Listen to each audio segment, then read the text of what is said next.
Ribuan pesepeda ambil bagian dalam ajang Goes City Nurbaya 2020 pada Minggu 16 Agustus 2020 lalu. Kegiatan ini digelar pemerintah Kota Padang untuk memperingati HUT Kota Padang ke-351 dan HUT RI ke-75.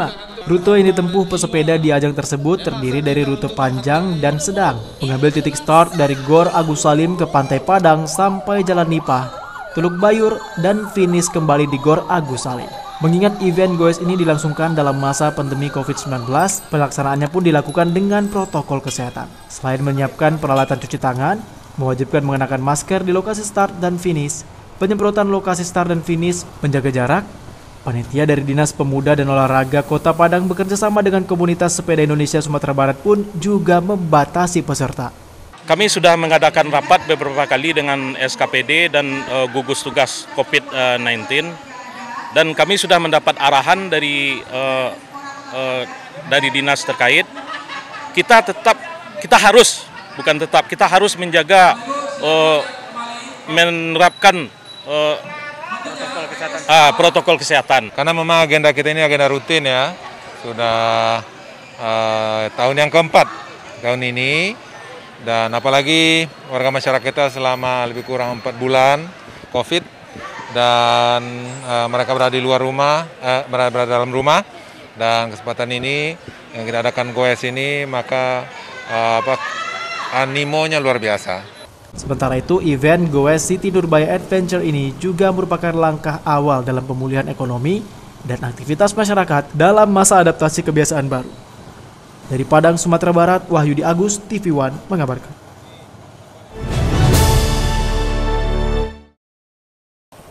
Di tengah menjalankan masa adaptasi kebiasaan baru, semua lini harus tetap bergerak dan beraktivitas demi mempertahankan perekonomian dengan mengikuti protokol kesehatan COVID-19. Ditambah lagi aktivitas olahraga juga sangat penting untuk menjaga kesehatan dan kebugaran tubuh. Hal inilah yang mendasari dihelatnya Goes City Nurbaya Adventure atau GSNA 2020 Kota Padang. Meski berlangsung di tengah pandemi COVID-19, bukan berarti semua aktivitas menjadi terhenti. Meski demikian, dalam beraktivitas, tetap menjalankan aturan atau protokol kesehatan. Beberapa di antaranya, panitia telah menyiapkan peralatan cuci tangan, mewajibkan mengenakan masker di lokasi start dan finish, penyemprotan lokasi start dan finish, dan membatasi jumlah peserta seperti yang dinilai oleh tokoh muda Sumatera Barat, Audi Joinaldi. Antusiasme masyarakat begitu luar biasanya. Menurut panitia, katanya yang mendaftar aja 5.000 lebih. Dan mungkin karena udah lama di rumah, masyarakat sangat antusias banget ya mengikuti Goes City Nurbaya ini yang keempat setahu saya. Walaupun begitu, kita bisa lihat semua orang dan panitia terus mengontrol untuk menggunakan masker, menjaga jarak dan sebagainya. Bahkan tadi sebelum kita mulai start diwajibkan juga untuk cuci tangan. Untuk mengatasi COVID, dan pada sisi lain juga ekonomi juga harus bergerak, harus juga beraktivitas. Karena memang dua roda ini harus kita dorong kedua-duanya. Apalagi kemarin dari Kementerian Dalam Negeri bertemu dengan kita, justru kita pemerintah daerah diperintahkan untuk segera membelanjakan anggaran-anggaran yang sudah kita alokasikan, sehingga memang itu akan mendorong dan menstimulan aktivitas ekonomi di masyarakat. Dari Padang, Sumatera Barat, Wahyudi Agus, TV One mengabarkan.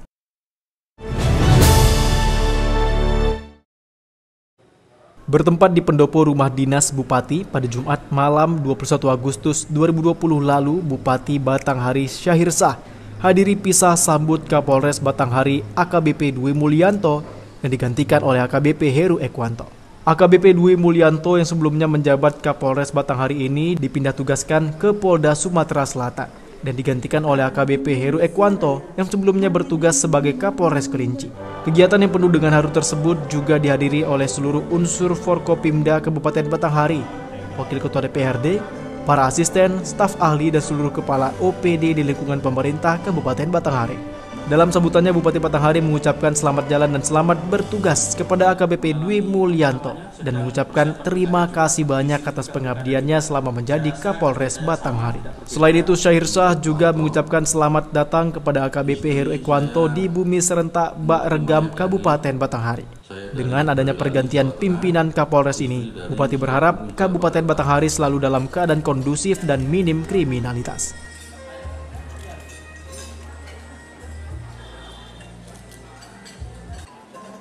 Harapan kami, doa kami tentu saja semoga Pak Dwi Mulyanto bisa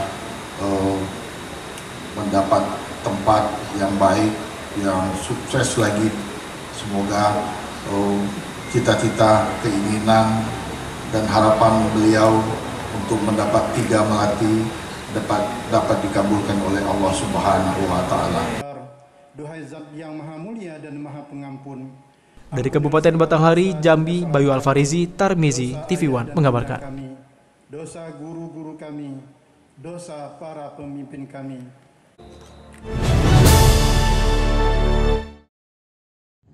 Di masa pandemi COVID-19, Ditlantas Polda Bengkulu mengembangkan inovasi kreatif, khususnya pada layanan pajak kendaraan. Seperti layanan Virtu dan Drive-Thru yang diharapkan dapat mengurangi resiko penyebaran COVID-19 dengan antrian panjang warga saat akan membayar pajak.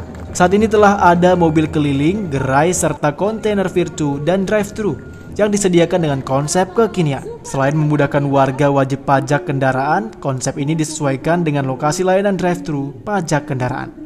Kementerian Pak adalah khususnya kami mendorong khususnya untuk di bidang pelayanan publik. Nah, di dalam pelayanan publik salah satunya adalah kegiatan itu untuk membuat inovasi-inovasi. Jadi inovasi-inovasi ini adalah ide-ide kreatif yang mudah, murah, secara tidak langsung memberikan kontribusi khususnya untuk masyarakat. Pernah juga sebelumnya sudah pernah bayar di sini di mobil keliling waktu ini belum buka. Memang 5 menit clear. Clear Pak ya? Sangat membantu. Sekaligus mencegah penyebaran COVID juga ya, di standarnya juga diterapkan juga Pak? SOP-nya diterapkan. Pasang Mas tentunya sesuai dengan karakteristik daerah. Nanti ke depan misalkan daerahnya wisata, kita tidak akan buat samsat layanan seperti ini. Ini cocoknya adalah tempat-tempat yang mendekati identik dengan aktivitas industrial 4.0, di mana aktivitasnya adalah kaum milenial yang memanfaatkan waktu sambil bekerja. Di sini tempatnya, di Bengkulu. Tentunya kalau kita melihat di Bengkulu, tempat yang milenial seperti ini hanya satu di Balai Buntar ini. Kemudian target pencapaian terkait dengan pajak, terkait dengan masyarakat yang kepatuhan kendaraan bermotor tadi, tentunya sebanyak-banyaknya Mas, ya kan? Artinya masyarakat yang terdata di data kendaraan bermotor kita, mari bersama-sama memanfaatkan kemudahan layanan ini. Dari Bengkulu, Roveska Gromiko, TV One mengabarkan. Terima kasih Pak ya. Inilah rombongan Menteri Pertanian Republik Indonesia, Syahrul Yassin Limpo, saat mengunjungi food estate di kawasan Desa Batu Betumpang, Kecamatan Pulau Besar, Kabupaten Bangka Selatan, Bangka Belitung, yang disambut pemerintah Provinsi Gubernur Bangka Belitung, Erzaldi Rosman, Kapolda Babel, dan Rem Babel, dan unsur muspida lainnya. Diketahui food estate Batu Betumpang ini seluas 1.200 hektar berbasis korporasi petani persawahan dengan metode optimalisasi peralatan pertanian modern seperti hand traktor, traktor roda 4, dan rice transplanter. Mentan didampingi Gubernur Babel Erzaldi Rosman Johan bersama jajaran Forkopimda. Awalnya melakukan pengecekan unsur pH tanah, lalu mengendarai traktor kemudian meninjau penanaman perdana petani padi. Mentan pun optimis sektor pertanian khususnya di daerah Bangka Belitung mampu menjadi salah satu ujung tombak penyangga ketahanan pangan nasional di tengah merosotnya ekonomi pada masa pandemi COVID-19. Menteri Pertanian pun mengapresiasi agresivitas Gubernur Babel dalam merespon instruksi Presiden Republik Indonesia Joko Widodo dengan menyiapkan lahan pertanian di Kabupaten Bangka Tengah dan Kabupaten Bangka Selatan. Dalam rangka mencoba merespon harapan Bapak Gubernur Babel bersama Bupatinya untuk bisa menjadi penyangga nasional di bidang ketahanan pangan. Dan kita melihat lahan-lahan yang ada yang dipersiapkan ini cukup memang berpotensi baik karena selain lahan yang kelihatannya cukup subur di beberapa tempat ya tentu saja pengairan yang cukup baik. Sebelumnya pemerintah pusat berjanji membantu pemerintah Provinsi Bangka Belitung agar lepas dari dihantui ketergantungan beras. Bangka Belitung pun ditantang menyiapkan lahan persawahan seluas 30.000 hektar demi swasembada beras. Dari Bangka Belitung, Frendi Primadana, TV One mengabarkan.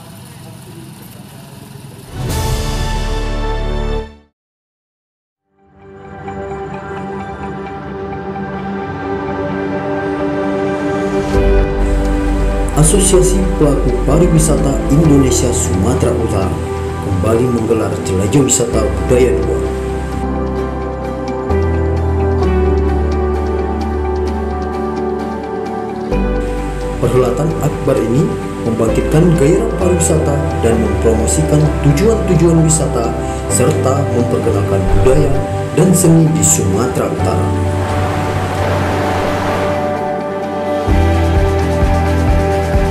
Kegiatan akan dilaksanakan di Bali G pada tanggal 14 sampai dengan 17 Oktober 2020 yang dihadiri oleh seluruh tour dan travel agent nasional maupun mancanegara.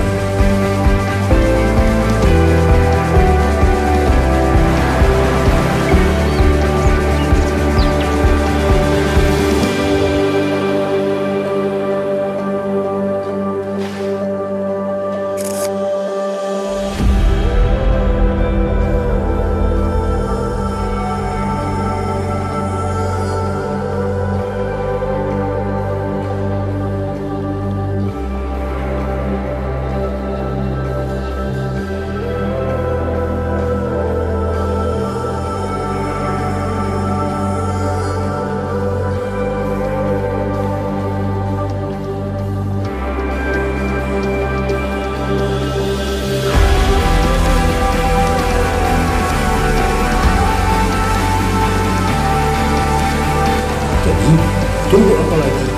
Kunjungi website resmi Asosiasi Pelaku Pariwisata Indonesia Sumatera Utara.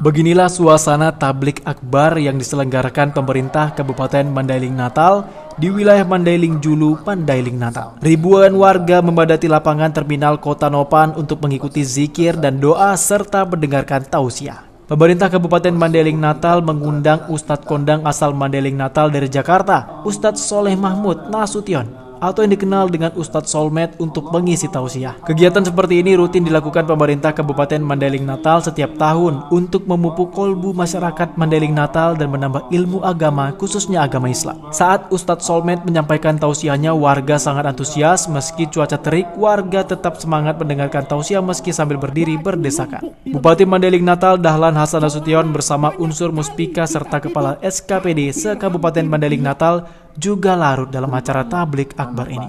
Selain tausiah, tablik akbar ini juga diisi dengan zikir dan doa keselamatan bangsa, terutama menghadapi virus corona yang sedang melanda Indonesia dan dunia. Yang penting, di samping memohonkannya kepada Allah, kiranya ujian yang maha berat ini segera berakhir. Bapak Ibu, tidak hanya menyangkut kesehatan, tapi corona ini sudah sangat kompleks, sampai menghancurkan tatanan kehidupan masyarakat, jalannya pemerintahan, jalannya pembangunan.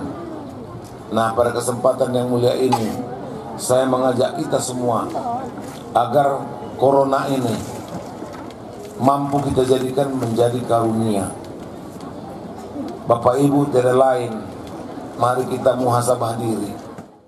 Dari Mandailing Natal, Sumatera Utara, Romulo Siregar, TV One mengabarkan.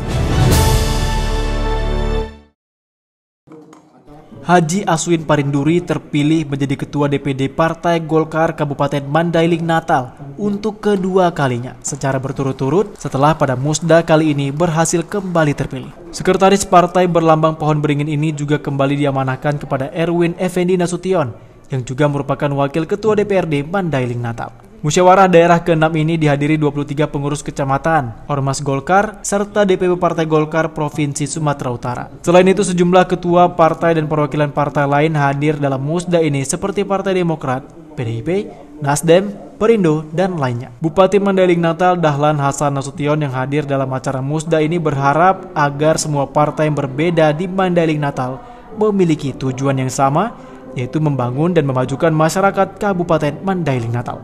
Sementara itu, Ketua terpilih Haji Aswin Parinduri dalam sambutannya menyampaikan akan sepenuh hati, tenaga, dan pikiran untuk mengembalikan kejayaan Partai Golkar di Kabupaten Mandailing Natal. Dalam Pilkada serentak tahun 2020 ini, Dahlan Hasan Nasution bersama Ketua Golkar Haji Aswin Parinduri akan berpasangan untuk Bupati dan Wakil Bupati Mandailing Natal periode 2020-2024. Program yang telah kita canangkan di visi misi adalah perbaikan akhlak daripada masyarakat Mandailing Natal yang notabene kita akan meningkatkan sumber daya manusianya. Diakibatkan daripada merosotnya akhlak-akhlak itu, kita berupaya menggandeng para ulama-ulama dan pesantren-pesantren untuk membawa perbaikan akhlak-akhlak di bumi Kordang 9 ini. Dari Mandailing Natal, Sumatera Utara, Romulo Siregar, TV One mengabarkan. Aksi unjuk rasa puluhan mahasiswa di depan kantor Kejaksaan Tinggi Sumatera Utara di Medan memanas. Massa yang kecewa karena aksi mereka tidak digubris, berupaya masuk dengan menggoyang pintu pagar kantor Kejaksaan Tinggi Sumatera Utara hingga nyaris roboh. Dalam unjuk rasa ini, massa menuntut diusut tuntasnya dugaan korupsi di lingkungan kantor DPRD Pak-Pak Barat yang melibatkan Ketua DPRD Kabupaten Pak-Pak Barat. Dengan penuh emosi, puluhan mahasiswa yang tergabung dalam Dewan Pimpinan Pusat Persatuan Mahasiswa Pak-Pak Barat (DPP PMPB) berupaya masuk ke dalam kantor Kejaksaan Tinggi Sumatera Utara di Jalan AH Nasution Medan dengan menggoyang pintu pagar kantor tersebut sekuat-kuatnya. Kemarahan puluhan mahasiswa ini dipicu karena kesal hingga 1 jam berunjuk rasa, tak seorang pun perwakilan Kejaksaan Tinggi Sumatera Utara datang menemui mereka. Upaya mahasiswa untuk menemui pegawai kejaksaan dengan menggoyang pintu pagar hingga nyaris roboh berhasil. Beberapa perwakilan mahasiswa akhirnya diminta ke dalam untuk bertemu perwakilan pihak kejaksaan. Dalam unjuk rasa tersebut, sebelumnya mahasiswa menuntut pihak Kejaksaan Tinggi Sumatera Utara menuntaskan kasus dugaan korupsi anggaran belanja dan penyediaan jasa di Sekretariat DPRD Pak-Pak Barat tahun anggaran 2018 yang mencapai miliaran rupiah. Kasusnya sudah ditangani pihak Kejaksaan Tinggi Sumatera Utara setelah dilaporkan oleh salah satu LSM, namun hingga kini terkesan diabaikan. Kasus dugaan korupsi anggaran belanja dan penyediaan jasa di Sekretariat DPRD Pak-Pak Barat lewat praktik markup dan indikasi fiktif tersebut diduga melibatkan Ketua DPRD Pak-Pak Barat Sony P. Berutu dan Sekretaris Dewan. Massa mendesak dugaan korupsi para pejabat tersebut harus diproses karena telah mencoreng nama baik Kabupaten Pak-Pak Barat setelah Bupati dan beberapa pejabat lainnya terjaring OTT yang dilakukan KPK pada tahun 2018 lalu. Dari Medan, Sumatera Utara, Irfan, TV One mengabarkan. Hotel dan Resto Liberty Tongging telah diresmikan. Hadir dalam memajukan pariwisata di kawasan wisata Tongging, Kabupaten Karo, Hotel dan Resto Liberty Tongging didirikan dengan berbagai fasilitas penunjang untuk memberi kenyamanan bagi para pengunjung yang ingin berwisata di kawasan Danau Toba Tongging ini. Adapun fasilitas Hotel Liberty dengan kamar yang luas dengan 2 tipe, yaitu tipe deluxe dan VIP dengan harga yang masih terjangkau. Tentu saja dengan menampilkan pemandangan alam Danau Toba dan udara yang sejuk cukup memanjakan mata pengunjung. Selain itu, di lokasi Resto Liberty, para pengunjung juga dimanjakan dengan pemandangan Danau Toba yang indah. Dan nantinya di lokasi resto akan dibangun resto terapung dengan berbagai fasilitas sport, foto, dan kapal wisata sebagai penunjang fasilitas wisata. Hal ini diungkapkan Daniel Liberty Sipakar sebagai pihak pengelola Hotel Liberty. Dengan adanya peresmian Hotel dan Resto Liberty ini, pengunjung wisata Tongging semakin banyak, terutama ke Tongging ini. Semakin ramai dikunjungi ya? Ia akan fasilitas penginapan, restoran, dan musola menunjang perwisata ke Tongging, menyediakan fasilitas untuk wisata. Ya, harapan kita Pak ke depannya dengan peresmian ini Pak? Kita harus resmikan ini biar ada tempat orang berteduh di pantai Tongging. Dari Kabupaten Karo, Sumatera Utara, Irfan Linersius Simarmata, TV One mengabarkan.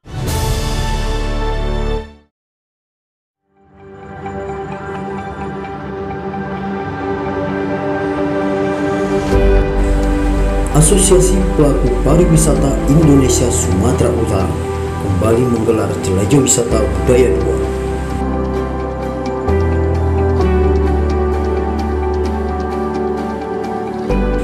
Perhelatan akbar ini membangkitkan gairah pariwisata dan mempromosikan tujuan-tujuan wisata serta memperkenalkan budaya dan seni di Sumatera Utara.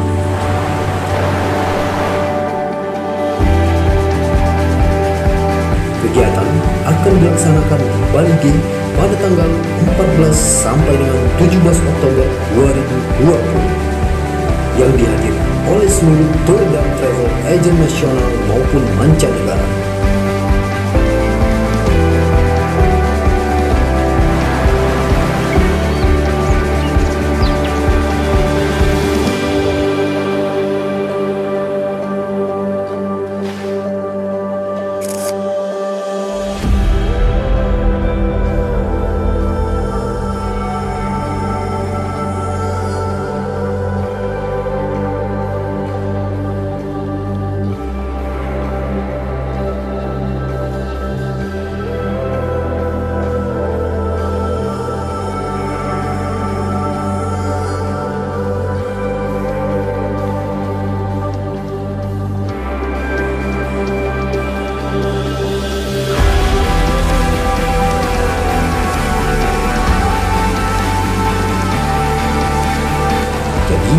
Tunggu apa lagi?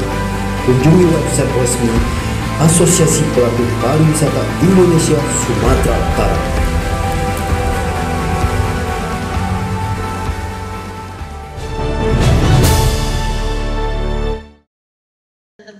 Setelah melalui sidang yang cukup lama, akhirnya Sobli, terdakwa yang melakukan pencemaran nama baik terhadap Sunarto, Kepala Desa Lubuk Bintialo, Kecamatan Batanghari, Leko, Sumatera Selatan, akhirnya diputuskan oleh Pengadilan Negeri Sekayu.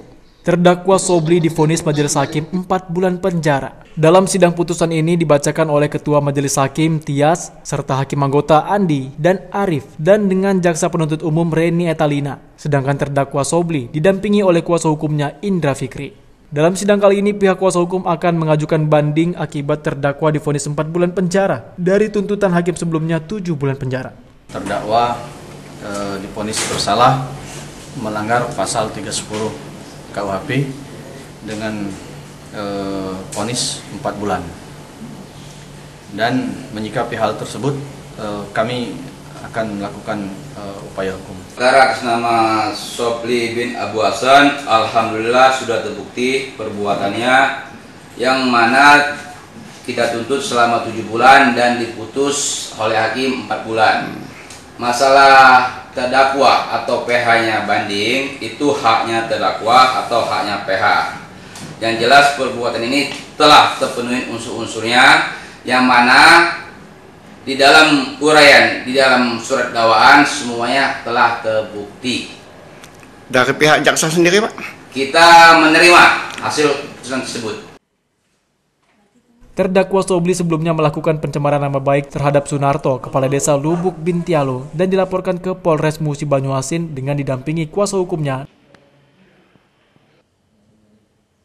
Dari Musi Banyuasin, Sumatera Selatan, Puja Kusuma, TV One mengabarkan.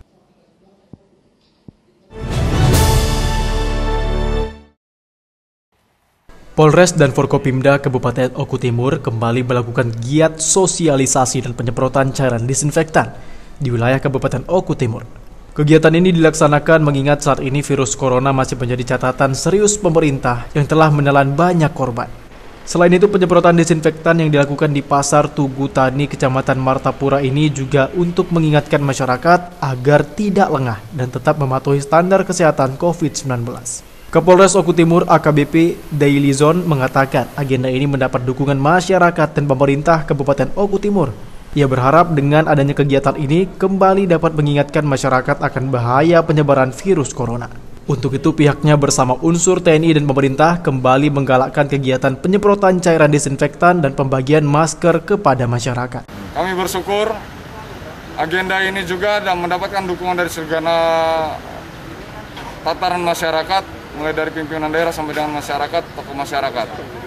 Kami berharap kegiatan ini dapat memberikan suatu contoh juga untuk lebih menggerakkan masyarakat lebih patuh dan disiplin dalam pencegahan penyebaran COVID-19.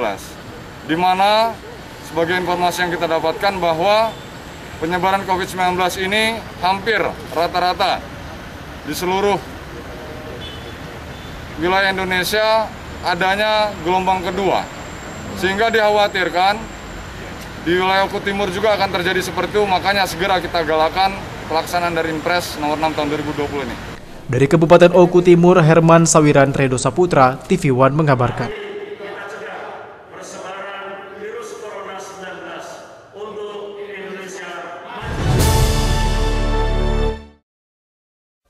Eksekusi lahan perkebunan oleh Pengadilan Negeri Pangkalan Balai yang dimenangkan Koperasi Taba Sukarasa di Desa Kuala Puntian, Kecamatan Tanjung Lago, Kabupaten Banyuasin, Sumatera Selatan berlangsung tegak. Hampir 100 personel Polres Banyuasin diturunkan untuk mengamankan jalannya pembacaan keputusan MA oleh Pengadilan Negeri Pangkalan Balai. Pembacaan amar putusan Mahkamah Agung oleh Jurusita Pengadilan Negeri Pangkalan Balai dilakukan setelah proses pengadilan secara ingkrah pada tingkat MA dimenangkan oleh Koperasi Taba Sukarasa atas kepemilikan hak lahan seluas 2.336 hektar yang sebelumnya diklaim oleh PT ABL. Dengan keluarnya keputusan tersebut, maka izin kepemilikan lahan yang dimiliki oleh PT ABL dibatalkan, mulai dari izin yang dikeluarkan Kepala Desa hingga pemerintah Kabupaten Banyuasin. Lokasi yang akan dieksekusi sampai saat ini belum ada. Jadi kita tolong dicamkan. Artinya kita tetap menolak ini hasilnya. Menolak eksekusi. Kita menghargai putusan Mahkamah Agung. Tapi ketika jurusita mau menyita suatu objek perkara harus ada peta lokasi yang akan diobjek. Mereka tidak menunjukkan itu. Sampai sekarang tidak ada. Ada apa? Maka terhadap para peserta plasma telah kembali haknya. Jadi haknya selama ini yang dikuasai oleh PT ABL sudah bisa kembali kepada masyarakat. Jadi tidak ada kecemasan lagi dari para peserta plasma, dan para peserta plasma sejak hari ini akan berusaha menguasai fisik dari objek yang telah dilakukan eksekusi tersebut. Hanya yang kita eksekusi tadi sekitar 2.336 hektar. Dari Banyuasin, Sumatera Selatan, Slamet Janiago, TV One mengabarkan. Guna melindungi usaha rental di Provinsi Kepulauan Riau, Pengurus Pusat Buser Rencar Nasional atau BRN melantik pengurus daerah. Puluhan pengusaha rental mobil di Kota Batam yang tergabung dalam organisasi Buser Rencar Nasional berkumpul di Bandara Hang Nadim Batam menunggu kedatangan Ketua BRN Pusat. Ketua Umum Buser Rencar Nasional Sulaiman Zuhri tiba di Batam dengan disambut pengurus BRN Kepri. Penyambutan Ketua Umum BRN ini ditandai dengan pengalungan bunga dan pemberian tanjak di kepala. Usai penyambutan, rombongan pun berkonvoi di sepanjang jalan Kota Batam hingga berakhir di ikon Kota Batam. Tak hanya itu, rangkaian acara pengukuhan BRN Kepri ini dikemas dalam roadshow Tour de Sumatera dan BRN Pusat berlangsung hingga malam. Ketua BRN Pusat memaparkan kepada anggota BRN Kepri pentingnya bergabung dalam organisasi yang bertujuan melindungi para pemilik usaha rental mobil di seluruh Nusantara. Kedepannya saya melihat ini perkumpulannya agak kompak ya, jadi bisa memantau unit kita. Seperti kemarin saya waktu kehilangan, saya lihat teman saya yang ikut BRN, ada pihak BRN yang membantu mencari unitnya. Sementara saya mencari sendiri ke Tanjung Pinang gitu. Tujuannya adalah agar para pengusaha rental mobil di Kota Batam ini bisa tergabung dengan BRN di seluruh Nusantara, khususnya untuk masalah penggadaian masalah mobil, permasalahan hal-hal yang menyangkut kejahatan yang terjadi di usaha rental mobil, itu akan bisa kita selesaikan bersama-sama dengan para pengurus BRN Pusat. Dari Batam, Kepulauan Riau, Alboin, TV One mengabarkan.